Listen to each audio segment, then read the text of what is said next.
trouver un stage à l'étranger en prépa. Entre ma première et ma deuxième année de prépa, j'ai fait 2 stages. Le premier c'était au Canada et le deuxième c'était en Allemagne. Et les deux ont été des expériences incroyables pour moi, que ce soit du point de vue humain, j'ai fait des rencontres incroyables, j'ai découvert des pays et surtout j'ai pu découvrir le monde du travail. Dans cette vidéo, on va voir pourquoi je te conseille très fortement de faire un stage et pourquoi moi je l'ai fait et comment toi aussi tu peux te débrouiller pour trouver un stage et faire ce stage entre tes 2 années de prépa. Partie 1, pourquoi faire un stage? Donc moi dans ma prépa, ils nous obligent en fait à faire un stage de 2 semaines minimum parce que ça nous permet d'avoir quelque chose à raconter dans l'entretien de personnalité. Honnêtement, il y a plusieurs prépas déjà qui commencent à copier la mienne parce que juste c'est une super idée. Parce qu'en général, tu sais, les mecs qui viennent de prépa, pendant 2 ans, ils ont fait que des maths et que de la géopo. Et donc, ils n'ont pas du tout eu le temps de réfléchir à un projet pro. Et donc, la plupart, s'ils n'avaient pas pensé à un projet pro avant la prépa, ils se retrouvent à 1 mois des oraux à devoir en inventer un. Et ça se voit en général et c'est pas bien vu. Donc, notre prépa, elle nous force comme ça à faire un petit stage de 2 semaines. Comme ça, au moins, on a un truc à raconter. On peut se raccrocher à ça pour notre projet pro. Et c'est super cool. Et moi, ce que j'ai fait du coup, c'est que j'ai prolongé ce stage. Mon premier stage, c'était mon stage au Canada. Et je l'ai prolongé pour qu'il dure non pas 2 semaines, mais 3 semaines. Et après, carrément, j'ai fait un deuxième stage en Allemagne. Le principal objectif, c'était déjà de parler en allemand. Et ce stage-là, il a duré aussi 3 semaines. Et c'était cette fois à Opel en Allemagne. Donc moi, ça m'a permis de découvrir le monde de l'entreprise au Canada dans une petite PME. En gros, une PME, si tu veux, c'est une petite entreprise. Donc là, on devait être 6 employés ou 7, un truc comme ça. Et dans une grosse entreprise pour pouvoir un peu comparer ce que je préférais. Parce que Opel, du coup, c'était l'usine. Hein. C'est un truc énorme. Et du coup, ça, je l'exploite pour mon entretien de personnalité. Parce que pour toutes les épreuves orales, à part pour HEC, tu as un entretien de personnalité dans lequel il est beaucoup mieux vu d'avoir un projet pro. Il y a des gens qui réussissent à s'en sortir sans projet pro, mais c'est très rare. Et en général, c'est parce qu'ils ont des expériences qui sont encore meilleures qu'un projet pro. Mais 99,9% du temps, si t'as pas de projet pro, t'auras pas la moyenne. Donc, c'est important en fait de connaître un petit peu le monde de l'entreprise et d'avoir ton projet professionnel. Ça m'a permis aussi de faire des rencontres, et ça, je le développe aussi dans mon entretien de personnalité, parce qu'en fait, quand j'étais en Allemagne, j'ai vécu dans une famille pendant 3 semaines. Et gros, c'est une expérience de malade en vrai. Genre, là, comme ça paraît horrible. Et moi aussi, au début, je trouvais que ça allait être horrible. Et je me suis arraché un petit peu pour le faire. Mais en vrai, c'était super cool. Les gens étaient super gentils. Et en plus, ça m'a permis de parler en allemand. Et c'est vrai que c'est un autre point positif, c'est que si tu vas à l'étranger, tu peux parler la langue en fait. Et moi, ça fait que du coup, en allemand, j'ai progressé de baiser. En anglais aussi, à l'oral, j'ai progressé de baiser. Parce qu'au Canada, j'ai pu aller aussi un petit peu dans la partie anglophone et parler en anglais. Après, ça s'applique que si tu pars en stage à l'étranger. Tu peux aussi faire ton stage en France.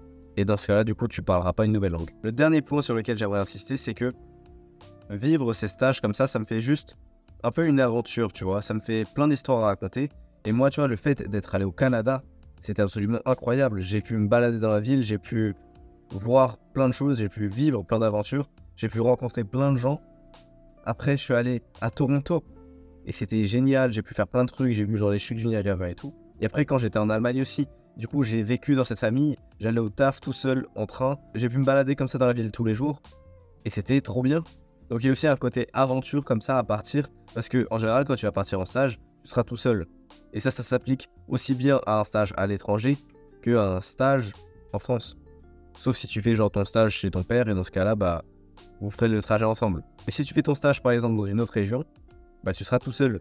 Partie 2, comment t'y prendre? Le premier truc qu'il faut que je te dise, c'est de t'y prendre à l'avance. Parce qu'en fait, la plupart des gens, tu vois, ils m'ont contacté peut-être en avril pour me demander comment j'ai fait pour partir à l'étranger.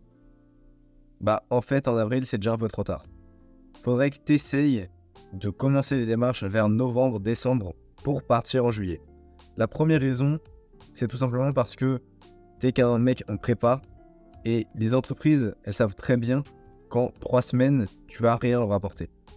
Donc, il faut qu'elles soient vraiment prévenues à l'avance et que tu essaies un petit peu de les travailler, tu vois, parce que si tu t'y prends au dernier moment, elles vont juste jamais accepter.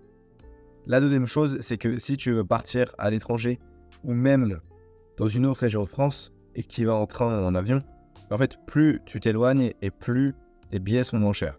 Donc je te conseille de faire ça aussi pour cette raison. Et là, j'en vois venir qui vont me dire, oui, mais moi je connais personne et tout, comment je fais pour trouver un stage et tout, comment on fait? L'idée, honnêtement, c'est de te servir de tes parents. Parce que dans la plupart des cas, tes parents, ils travaillent ou ils ont déjà travaillé. Et donc, ils connaissent des gens. Ils connaissent des gens qui travaillent à tel endroit, à tel endroit. Et donc, l'objectif, c'est d'essayer de leur demander et de forcer un petit peu auprès d'eux. Tu leur dis, j'ai vraiment envie de faire un stage en Espagne, par exemple, s'il te plaît, est-ce que tu peux me trouver un truc? Et tu essayes de les forcer un petit peu à essayer de voir s'ils n'ont pas des collègues en Espagne, s'ils n'ont pas une connaissance qui connaît quelqu'un en Espagne, etc. Honnêtement, tu vois, il n'y a vraiment pas de honte à être pistonné parce que bah, tu as 18 ans et à 18 ans, c'est normal de ne pas pouvoir te démerder tout seul pour trouver un stage. Et moi, je sais que mon stage en Allemagne, c'est juste chez Opel parce que mon père, il travaille chez Stellantis et donc il a des collègues à Opel. Comme j'ai dit, tu n'es pas du tout obligé de le faire à l'étranger. Le faire à l'étranger, ça aide au moins à découvrir un pays et à peut-être t'améliorer dans la langue en question. Mais en vrai de vrai, c'est pas obligé. Si même avec tes parents, tu galères à trouver un truc et que tu as un peu plus d'argent, j'ai un pote, en fait, ce qu'il a fait, c'est que c'est pas ses parents qui lui ont trouvé, mais il a trouvé sur Internet une agence qui te met en relation avec une famille et qui te permet d'avoir aussi des jobs dans le pays en question. Et donc lui, il est parti en Irlande. L'agence, c'est la route des langues, mais je pense qu'il y en a plusieurs sur Internet. Ce qu'il m'a expliqué, c'est qu'il y a certaines formules qui te permettent d'être pendant quelque chose comme 3 semaines dans la famille, et comme ça, tu peux parler avec eux et tout, et juste vivre en immersion avec eux. Il y a d'autres formules qui te permettent d'avoir un job étudiant. Et ce qu'il m'a dit, c'est qu'il n'y a aucune formule qui permet d'avoir les deux. Mais lui, il a négocié avec l'agence et du coup, il a pu avoir les deux. Ce qui est bien, c'est qu'il n'avait pas de document qui certifiait qu'il était fort en anglais. Il a quand même pu partir. Donc là-dessus, t'as pas trop à t'en faire. Le seul désavantage qu'il m'a dit, c'est que ça coûte cher. Et que du coup, en fait, tu payes l'agence en plus du reste et que ça coûte assez cher. Mais par contre, il était dans une famille complètement random. Il a travaillé dans un bar pendant 3 semaines en Irlande. Et du coup, ça lui a permis de progresser de ouf en anglais. Maintenant, il y en a qui vont me dire qu'on est censé travailler pendant les grandes vacances. Et que bah, c'est mignon de faire 2 stages et tout, mais moi, je travaille quand? Moi, j'ai été super extrême parce que, honnêtement, pour mon projet pro, j'avais rien du tout. J'avais aucune idée. Je savais rien du tout. J'avais aucune idée de ce que je voulais faire. Et donc, je me suis dit qu'il fallait que je fasse le plus de stages possible pour me trouver un projet pro. Et donc, je suis rentré d'Allemagne 1 semaine avant la rentrée, en ayant juste 1 semaine pour me refaire tout le programme de maths. Mais j'ai quand même travaillé un petit peu là-bas. C'est-à-dire que déjà, j'ai travaillé en langue. Je me forçais en Allemagne à faire surtout de la grammaire et à l'appliquer dans la vraie vie directement. C'est-à-dire que un job que j'avais chez Opel, c'était juste d'accueillir les clients. Donc, je faisais mon manuel de grammaire en alzo et direct après, quand j'accueillais les clients, je faisais une phrase dans laquelle j'appliquais le point de grammaire. J'ai aussi pas mal fait de Anki pour avoir du vocabulaire en allemand et j'ai appris juste du vocabulaire sur le tas en lisant des journaux par exemple. J'avais aussi essayé de travailler la géopo parce que je savais qu'en rentrant, j'aurais jamais le temps. Et ça a été un peu un flop en vrai. J'ai vu peut-être 2 chapitres en 3 semaines, donc gros flop. Mais ce que je te conseille de faire, c'est juste essayer d'apprendre les plans. Parce qu'en vrai, ça prend pas forcément beaucoup de temps. Et c'est faisable quoi. Ce qu'il faut que tu te mettes en tête aussi, c'est que si tu vas dans un pays étranger et que on ne parle pas français, tu auras mal à la tête à la fin de la journée. Tu seras crevé et donc te prévois pas de travail en rentrant. Moi, là où j'ai eu un petit peu de chance, si tu veux, c'est que mon boulot en Allemagne, je pouvais rien faire parce que je parlais pas allemand. Et donc, je pouvais juste accueillir les clients, sauf que vu qu'on était en août, il n'y avait pas beaucoup de clients. Et donc, j'étais juste à mon bureau en attendant qu'il y ait des clients et je pouvais faire de la grammaire et je pouvais relire ma géopo. Mais en vrai, si tu n'y arrives pas, stresse pas. Ton stage, de toute façon, il est beaucoup plus bénéfique que n'importe quel cours que tu peux prendre. Genre, pour les langues, honnêtement, c'est un avantage de malade mental. Ce que je te conseille quand même de faire, c'est de te garder 1 à 2 semaines minimum pendant lesquelles tu vas pouvoir travailler à fond après tes stages. Et le mieux, ça serait que ce soit juste avant la rentrée. Donc moi, c'était vraiment les 1 semaine avant la rentrée. Je me suis mis à fond à faire des maths. Et du coup, j'ai bouclé le programme de maths en 1 an. Ce qui m'a permis d'être aussi productif et aussi rapide, c'est une mini-saison. Et c'est un concept que j'ai développé dans cette vidéo, donc je vais te laisser avec celle-là, frérot. Je te souhaite une bonne journée.